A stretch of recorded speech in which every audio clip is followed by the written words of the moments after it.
So work. Let's talk about it.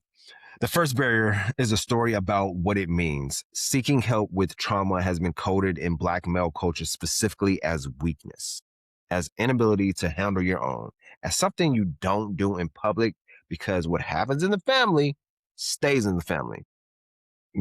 Remember that?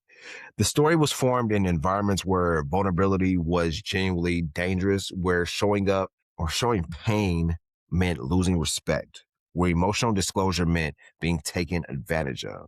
The story served a purpose. It also it's also costing men their health, their relationships, and the ceiling on what they can build. The second barrier is the mental health system itself. Black men have legitimate historical reasons to distrust clinical mental health services, misdiagnosis, over medication, being pathologized rather than heard.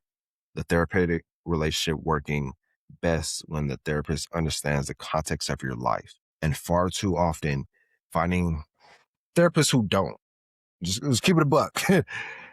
These are real barriers, and they're not excuses. And the barriers the mental health community is working to address.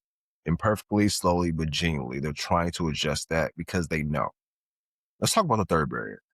And the third barrier is the idea that being productive is the same as being healed. That if you're building, working, achieving, you must be okay. That the output is evidence of the healing, and it isn't.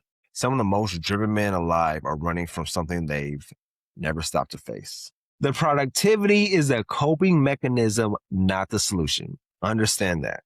And that goes to the APA's 2024 report of supporting the well-being of Black men and boys noted that effective strategies include reframing the conversation, using language like mental strength rather than mental illness, meeting men in comfortable and culturally familiar spaces and building mental health literacy in community settings. The insight is important. The pathway to healing for Black men often doesn't start in a clinical office. It starts in community, in conversations like this one we're having today, in trusted relationships, in spaces where the language fits the life. And Sanai is one of those spaces. Now, if you're going through anything mentally, whether that's trauma-based, relationship-based, career-based, whatever it is, don't hesitate to reach out to me, to somebody that you like, love, and trust, because at the end of the day, we're all here for you. We all want to help you get through anything that you're dealing with. Don't think you're fighting a battle alone. There are people who love you and care about you and who want to help you get through whatever you're going through. But don't stay silent. Open up about what you're going through. Let that be your strength. Not being silent is a weakness. And here is what not doing the work costs specifically. It costs you in relationship quality.